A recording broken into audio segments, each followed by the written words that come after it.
संसार में रहने की विद्या। वास्तव में अभिमान और ममता का त्याग कठिन है, परंतु एक बात आपको बताई जाती है, भाई बहन अपने अपने घरों में उसका अनुष्ठान करें, उसके अनुसार जीवन बिताएं, तो बहुत सुगमता से अभिमान और ममता का त्याग हो सकता है।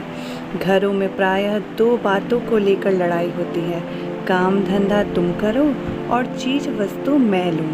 आराम, आदर, सत्कार सब कुछ मेरे को मिले, काम धंधा और खर्च तुम करो।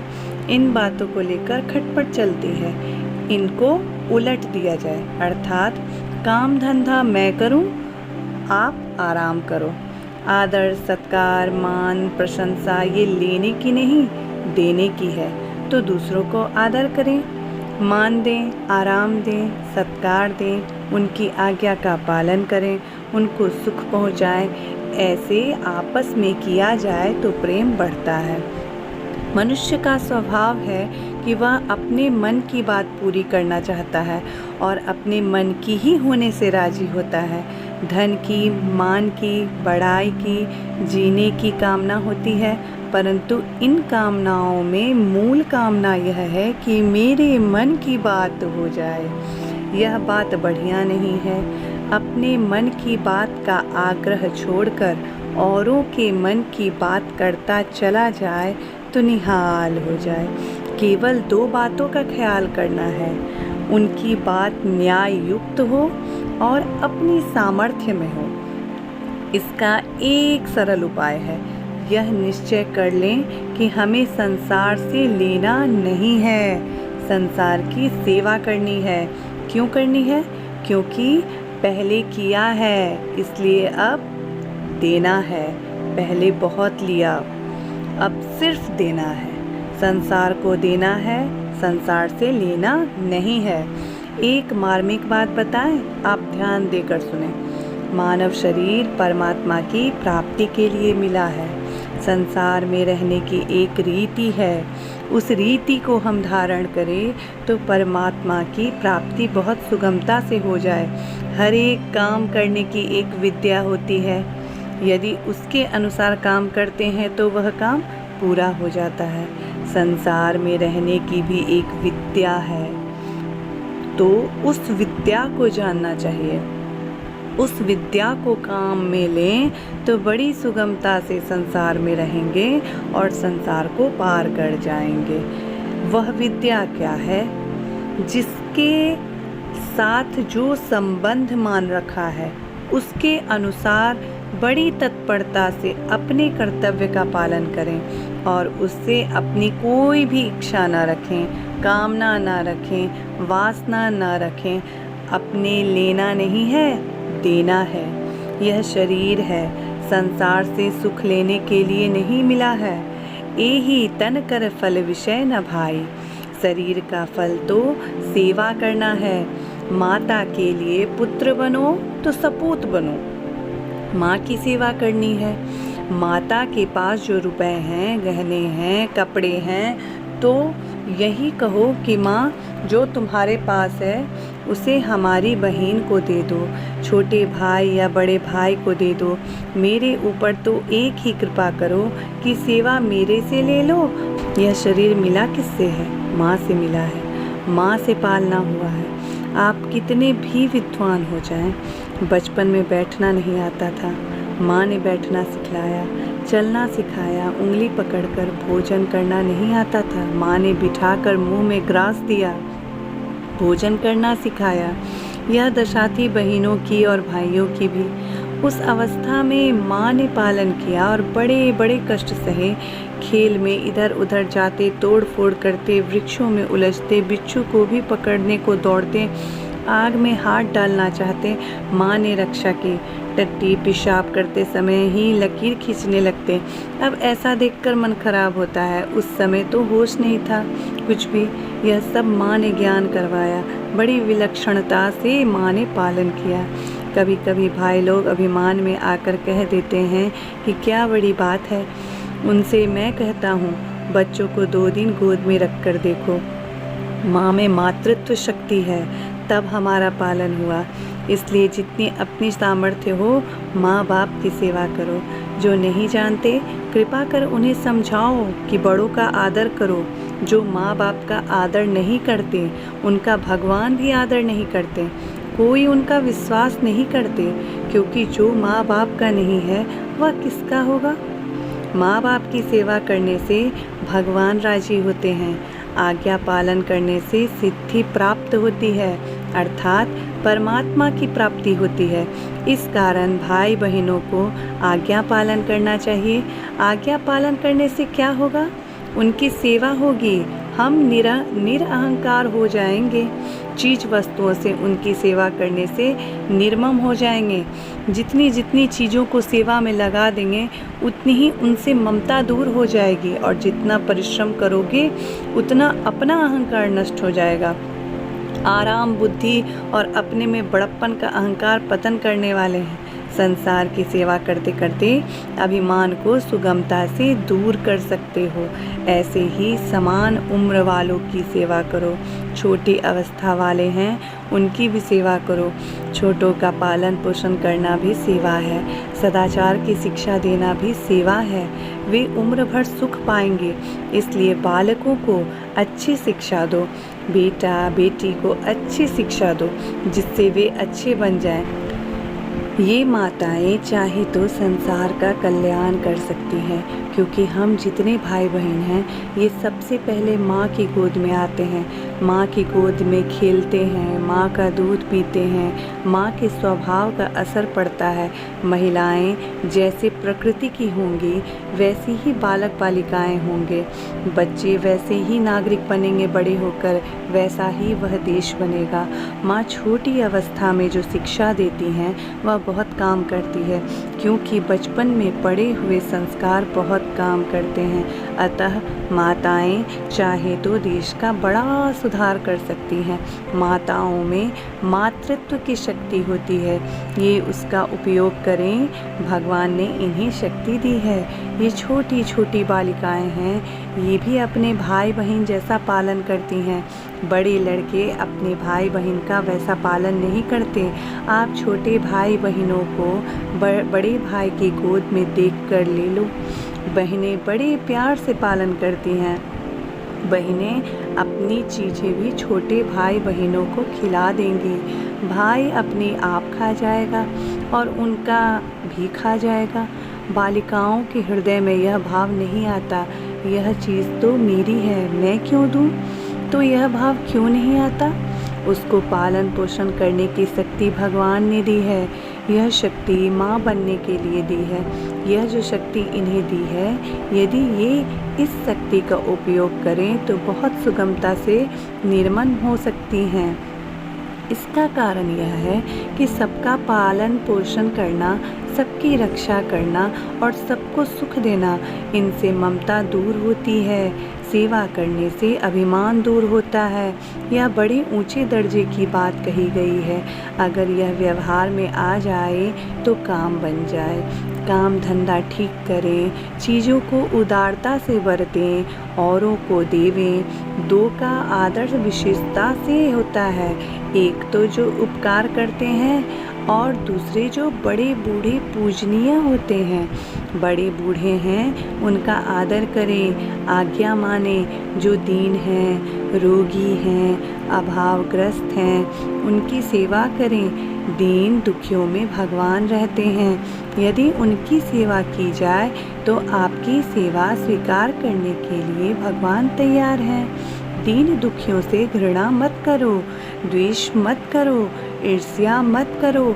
अपने में अभिमान मत लाओ कि हम बड़े हैं। वास्तव में आप में जो बड़प्पन है, यह बड़प्पन उन छोटे आदमियों का दिया हुआ है। इसलिए उन गरीबों को देने से धन का सदुपयोग होता है। धन होते हुए भी धनवत्ता का सुख देने वाले गरीब हैं, जिनके दर्शन मात्र से आपको प्रसन्नता होती है। उनकी सेवा करना आपका कर्तव्य है।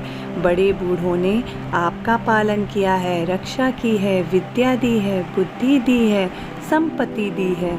उनकी सेवा करना भी आपका कर्तव्य है। अतः उनकी सेवा करो, उन्हें सुख पहुँचाओ। इससे हमारे पर जो पुराना ऋण है वह उतर तो नहीं सकता पर माफ़ हो जाएगा। सेवा से अभिमान नहीं होगा, संसार में रहने की विद्या आ जाएगी। ऐसे प्रेम और सेवा होगी तो संसार के लोग चाहेंगे।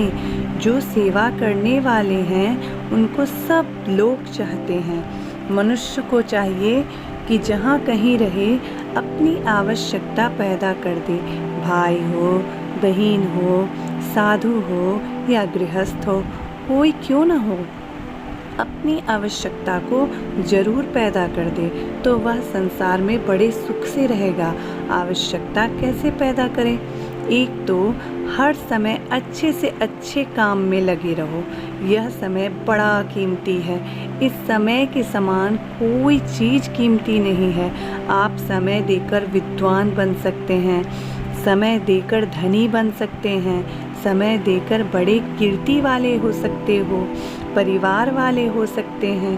ध्यान दें, समय लगाने से सब चीज़ें मिल सकती है, परंतु सब चीज़ें के देने पर समय नहीं मिल सकता। कोई कहे कि उम्र भर में जो भी प्राप्त किया, 1 मिनट समय के लिए वह सब कुछ देता हूँ, पर उसके बदले में 1 मिनट का समय भी नहीं मिल सकता। समय देने से सब मिल सकता है, परंतु सब देने पर भी समय नहीं मिलता है। समय को कितना कीमती कहें? समय इतना कीमती है, समय मिले तो इसे बेकार मत जाने दो। इस समय को उत्तम से उत्तम, ऊंचे से ऊंचे काम में लगाओ।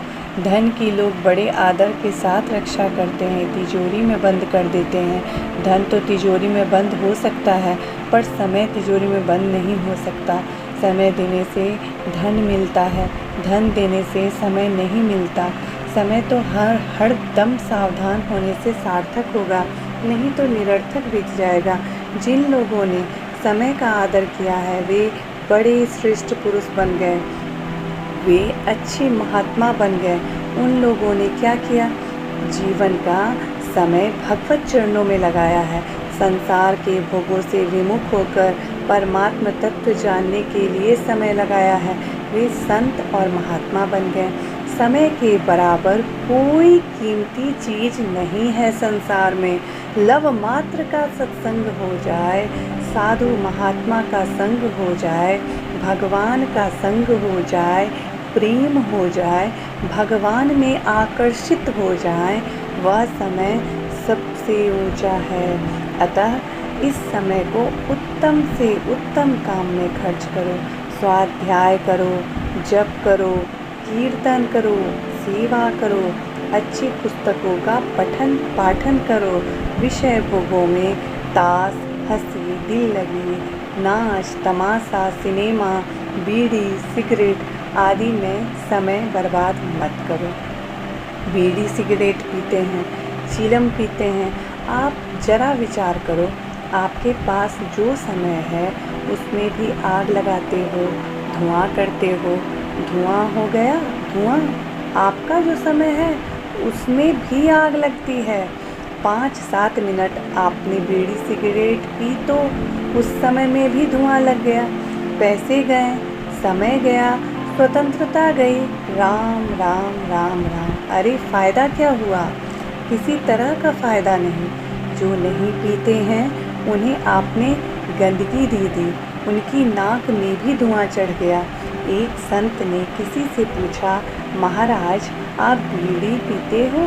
तो वे बोले, पीते तो नहीं पर लोग पिला देते हैं, गाड़ी में बैठते हैं, लोग फूंक मारते हैं, अब क्या करें? तो जो नहीं पीना चाहे उन्हें लोग ऐसे पिला देते हैं। बताओ, उन्हें तंग किया, दुख दिया, कहा है पर हित सरिस धर्म नहीं भाई, पर पीड़ा सम नहीं अधमाई। दूसरों को पीड़ा दी तो आपको क्या मिला?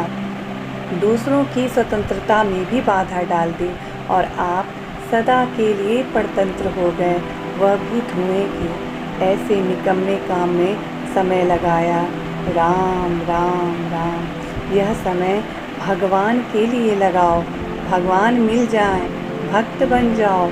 जिनके लिए भगवान कहते हैं, मैं हूँ संतन का दास, भगत मेरे मुकुटमणि। मुकुटमणि बन जाते हैं कौन? जो भगवान के चरणों में समय लगाते हैं। भगवान भी आदर करते हैं। उन्होंने क्या किया कि अपने समय को भगवान के चरणों में लगाया। ऐसा समय ऐसे नष्ट करने के लिए नहीं है। ताश खेलने में, पत्ते पीटने में समय लगा दिया। राम राम राम राम। विद्या अध्ययन करते, सेवा करते, दूसरों का उपकार करते तो समय का उपयोग होता। कितना बढ़िया काम होता है। वह समय ऐसे बर्बाद कर दिया। यह समय ऐसे नष्ट करने के लिए नहीं मिला है। हमारी बहनों की दशा क्या है? इधर उधर की बातों में समय लगा देती हैं। राम राम राम। घर पर कोई बात करने को नहीं मिला तो पड़ोसी के यहाँ बात करने चली जाती हैं, समय लगा देती हैं। अगर आप नाम जप करो, कीर्तन करो, रामायण का पाठ करो, दिन भर राम राम करो तो निहाल हो जाओगे। मीराबाई की मुक्ति हो गई। इसमें कारण क्या था? भगवान का भजन किया। वह भगवान के भजन में लग गई तो आज मीराबाई के पद गाए जाते हैं। भगवान में प्रेम पैदा होता है। कितनी ऊंची हो गई मीराबाई, संसार में प्रसिद्ध हो गई का कितना ऊंचा नाम। परंतु किसी से यदि पूछो कि मीरा की सास का क्या नाम है तो उत्तर मिलता है पता नहीं। भजन करने से जीव बड़ा होता है। अतः अपने समय को सार्थक करो। ऊंचे से ऊंचे, अच्छे से अच्छे, श्रेष्ठ से श्रेष्ठ काम में लगाओ। समय बर्बाद मत करो। यह पहली बात है। दूसरी बात, जो काम करें वह सुचारू रूप से करें। काम करने का तरीका, काम करने की विद्या बढ़ाते ही चले जाओ। लिखना, पढ़ना, बोलना, रसोई बनाना, कपड़े धोना, सफाई करना, झाड़ू देना, बर्तन आदि साफ करना है। बड़े सफाई से करो, बड़ी सुंदर रीति से करो। सुचारू रूप से करने से काम अच्छा होगा। नौकरी ही करना है तो नौकरी का ही काम ऐसे बढ़िया ढंग से करो कि जिससे मालिक राजी हो जाए। यदि मालिक कभी नाराज होकर निकाल भी दे तो निकालना तो पड़ेगा, पर आपने वहाँ काम धंधा करके जो विद्या हासिल कर ली, क्या वह उस विद्या को छीन लेगा? नीति में आता है, ब्रह्मा जी भी वापस नहीं ले सकते। काम करने की योग्यता है, आपका स्वभाव है, उसे कोई छीन नहीं सकेगा। वह गुण तो आपके पास रहेगा। वह कितनी बढ़िया बात है। थोड़े समय में, थोड़े खर्चे में बढ़िया काम हो जाए, ऐसा स्वभाव बनाओ जो सब लोग खुश हो जाएं, प्रसन्न हो जाएं। गृहस्थों से ऐसी बातें हमने सुनी है। जो माताएं बहनें चीज़ें अच्छी बनाती हैं उनका सब आदर करते हैं, पर इस बात का अभिमान नहीं करना चाहिए। अभिमान तो पतन करने वाला होता है। निर्ममो निरहंकारः, अहंकार तो छोड़ना है। अरे काम धंधा करके फिर उससे भी अहंकार कर लो। इसीलिए सुंदर रीति से काम करो, सुचारू रूप से काम करो। मान बढ़ाई के लिए नहीं, रुपए पैसों के लिए नहीं, वाह वाह के लिए नहीं, अपना अंतःकरण शुद्ध करने के लिए, निर्मल करने के लिए, जिससे भगवान में प्रेम बढ़े। प्रेम बढ़ाने के लिए काम धंधा करो, सेवा करो। काम में चातुर्य बढ़ाने से आपकी मांग हो जाएगी। तीसरी बात, व्यक्तिगत खर्चा कम करो, दान पुण्य करो, बड़े बूढ़ों की रक्षा करो, दीनों की रक्षा करो, अभावग्रस्तों को दो, सेवा करो। पर अपने शरीर के निर्वाह के लिए साधारण वस्त्र, साधारण भोजन, साधारण मकान, उससे अपना निर्वाह करो। भाई बहन सबके लिए यह बड़े काम की बात है। जो खर्चीला जीवन बना लेता है वह पराधीन हो जाता है। खर्चा कम करना तो हाथ की बात है और ज़्यादा पैसा करना हाथ की बात नहीं। आजकल लोग खर्चा तो करते हैं ज़्यादा और पैदा करने के लिए सहारा लेते हैं झूठ, कपट, बेईमानी, धोखेबाजी, विश्वासघात का इससे क्या अधिक कमा लेते हैं। अधिक कमा लें यह हाथ की बात नहीं, खर्चा कम करना हाथ की बात है। जो हाथ की बात है उसे करते नहीं, और जो हाथ की नहीं वह होती नहीं। दुख पाते रहते हैं उम्र भर। इस बात को समझ लें कि भाई अपने व्यक्तिगत कम खर्चे से ही काम चला सकते हैं। बढ़िया से बढ़िया माल खा लो और चाहे साधारण दाल रोटी खा लो, निर्वाह तो हो जाएगा। यदि शरीर बीमार है तो दवाई ले लो। निर्वाह की दृष्टि से तो कोई बात नहीं, परंतु स्वाद और शौकीनी की दृष्टि से ठीक नहीं है। यह बहुत बड़ी गलती है। इससे बचने के लिए, स्वतंत्र जीवन बिताने के लिए खर्चा कम करो। धन कमाना आजकल होशियारी कहलाती है। लोग कहते हैं कि बड़ा होशियार है, कितना धन कमा लेगा इसने। अरे धन कमाना तो क्या कमाना, उम्र गंवा दी। आप मरेंगे तो कौड़ी एक साथ चलेगी नहीं। धन कमाने के कारण जो झूठ, ठगी, बेईमानी, धोखेबाजी, विश्वासघात आदि अपनाना पड़ा, वह जमा हुआ अंतःकरण में और धन रह जाएगा बैंकों में, अलमारियों में, बक्सों में। यह साथ जाएगा नहीं। धन संग्रह करने में जो जो पाप किए वे साथ चलेंगे, तो यह पाप की पोट सिर पर रखेगी, साथ चलेगी। काले बाजार से धन कमा लिया, आय कर, चोरी कर, बिक्री कर की चोरी कर ली, बड़ी होशियारी की। किया क्या? महान नाश किया, महान पतन किया। साथ चलने वाली पूंजी नष्ट कर दी और यहाँ छूटने वाली पूंजी संग्रह कर ली। मरने पर कुछ साथ नहीं चलेगा, सब धन यहीं धरा रह जाएगा। पीछे लोग खाएंगे और दुख पाओगे आप, नरकों में जाना पड़ेगा। यह होशियारी है, यह कोई समझदारी है? कितनी बड़ी भारी बेसमझी है, मूर्खता है। तो अब क्या करें? अब पाप छोड़ दो। अब बेईमानी, ठगी, झूठ, कपट, विश्वासघात, धोखेबाजी नहीं करेंगे। परिश्रम करेंगे, जितना मिलेगा उसी से काम चलाएंगे। पाप नहीं करेंगे। यह है चौथी बात। कुछ लोग कहते हैं पहले जो पाप कर लिया वह पाप तो हो ही गया, कलंक तो लग ही गया, अब धन क्यों छोड़ें? यह बुद्धिमानी है क्या? अरे भाई, जैसे आप भोजन करने लगे, आपसे कहे कि यह क्या कर रहे हो, इसमें जहर मिला है, आप यह नहीं कहोगे कि आपने पहले नहीं कहा, अब तो इसे खाएंगे ही। तुरंत हाथ का भोजन फेंक दोगे, उल्टी करना शुरू करोगे, खाया हुआ भी निकल जाए। बड़ा अच्छा है। श्रोता ने पूछा, महाराज आपको पता नहीं आजकल झूठ कपट के बिना निर्वाह नहीं हो सकता? कानून ऐसा बन गया, संसार ऐसा ही है, इसीलिए इसके बिना काम नहीं चलता। तो स्वामी जी ने कहा, अच्छा भाई, काम चलाओ फिर। कितने दिन चलाओगे? 20 वर्ष, 50 वर्ष, 100 वर्ष, कितने दिन चलाओगे? इतना तो समय है ही नहीं। श्रोता, अगर नहीं कमाएंगे तो मर जाएंगे। तो स्वामी जी कहते हैं, क्या हर्ज है भाई, आज बिना पाप के मर जाओ, बाद में भी मरना तो है ही, साथ में पाप की गठरी बांध कर क्या करोगे? अरे भाई, बिना पाप ही मर जाओगे तो क्या हर्ज है? पाप करने के लिए मानव शरीर मिला है क्या? पाप नहीं करोगे, अन्याय नहीं करेंगे, भगवान की तरफ बढ़ेंगे। इस प्रकार निश्चय करके बहुत से लोगों ने मुक्ति पाई है भाई।